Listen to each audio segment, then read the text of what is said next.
K리그 우승 감독이 국가대표팀 임시감독 공개 채용에서 서류조차 통과하지 못했습니다.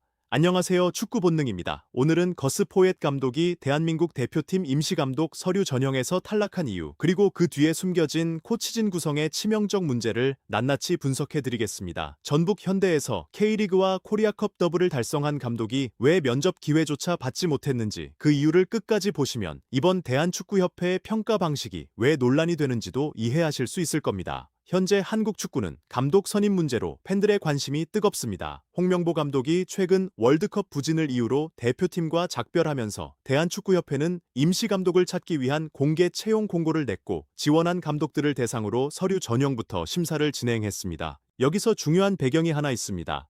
우리 대표팀은 2027년 1월 AFC 아시안컵 본선이라는 큰 무대를 앞두고 있기 때문에 하루라도 빨리 새 사령탑을 세우고 전술과 선수 구성을 정비해야 하는 절박한 상황입니다.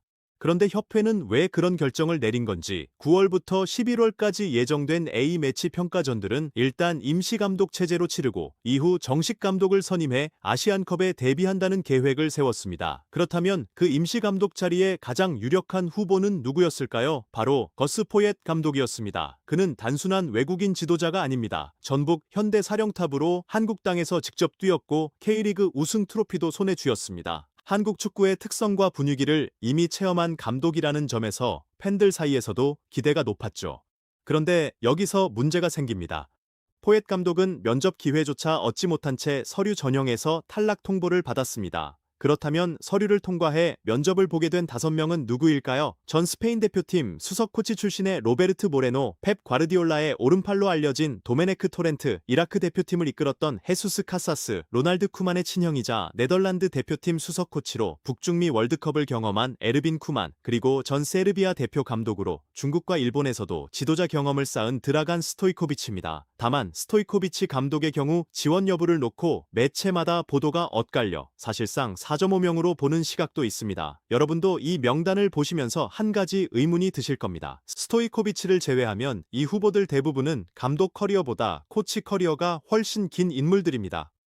정작 감독으로서 뚜렷한 성과를 남긴 이가 많지 않은데 K리그 우승 경험에 한국 축구 이해도까지 갖춘 포옒 감독이 왜 탈락했냐는 팬들의 반응이 나오는 건 당연한 일입니다. 그렇다면 진짜 이유는 무엇이었을까요? 핵심은 코치진 구성이었습니다. 포옒 감독은 대표팀 지원 당시 이동국 용인 FC 테크니컬 디렉터를 자신의 코칭 스태프에 포함시켰습니다. 외국인 감독이 선수들과의 소통을 위해 국내 인사를 코치로 두는 건 한국 대표팀에서 전혀 낯선 방식이 아닙니다. 파울로 벤투 감독 시절에는 최태욱 코치가, 위르겐 클린스만 감독 시절에는 차두리 현 화성 FC 감독이 그 가교 역할을 맡았습니다. 포옒 감독 역시 같은 판단을 한 겁니다. 한국 축구를 누구보다 잘 알고 대표팀에서 오랜 세월 활약한 레전드라면 선수단과의 연결고리로 최선의 카드라고 봤겠죠. 그런데 이번 공개 채용의 평가 방식이 달랐습니다. 단순히 감독 개인의 경력만 보는 게 아니라 함께 지원한 코칭 스태프 5명의 경력까지 각각 수치화한 뒤 합산하는 정량 평가 방식이 적용됐습니다. 대회 우승 경력, 특정 리그에서의 활동 기간 등을 점수로 환산해 총점을 산출하는 구조였습니다. 그리고 이 방식이 포옒 감독에게 치명타가 됐습니다. 이동국은 선수로서 대한민국 축구의 살아있는 역사입니다. A매치 105, 경기 33골, K리그 548경기 228골, 잉글랜드 프리미어리그와 독일 분데스리가 진출, 월드컵 2차례 출전, 이 화려한 선수 경력은 누구도 부정할 수 없습니다. 그러나 지도자로서의 경력은 전혀 다른 이야기입니다. 2025년 중앙대학교 4학년 범대학 구속 고등학교에서 잠시 코치로 일한 경험이 사실상 전부입니다. 지도자 경력으로 따지면 1년 남짓에 불과합니다. 여러분도 그 차이가 느껴지시죠? 벤투 감독 시절 선발된 최태욱 코치는 서울랜드 유스팀과 프로팀에서 3년간 코치 경력을 쌓은 인물이었습니다.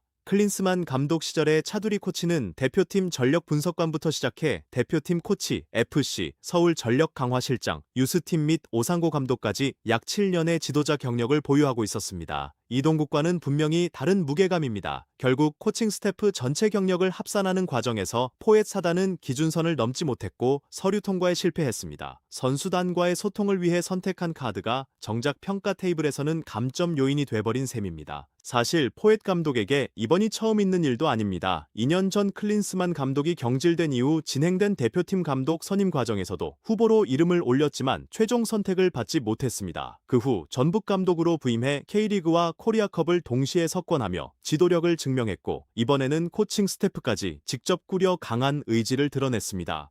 그럼에도 결과는 또다시 서류 탈락이었습니다. 스스로 구성한 사단이 발목을 잡은 아이러니한 결말이었습니다. 제 관점에서 이번 사태의 핵심은 단순한 탈락 그 이상입니다. 포옙 감독은 분명 진심으로 한국 대표팀을 원했습니다. 코칭 스태프까지 직접 짜서 지원했다는 것 자체가 그 의지의 증거입니다. 그런데 그 진심이 평가 시스템 앞에서 무너졌습니다. 이동국이라는 이름이 가진 선수로서의 무게는 누구도 부정하지 못하지만 지도자의 세계는 냉정하게 다른 기준으로 움직입니다. 고등학교 코치 1년의 경력으로 국가대표팀 코치 자리를 넘보기엔 시스템이 허락하지 않았습니다. 팬들 입장에서 아쉬움이 남을 수 있지만 협회의 탈락 사유 자체는 충분히 납득 가능한 논리 위에 서 있습니다.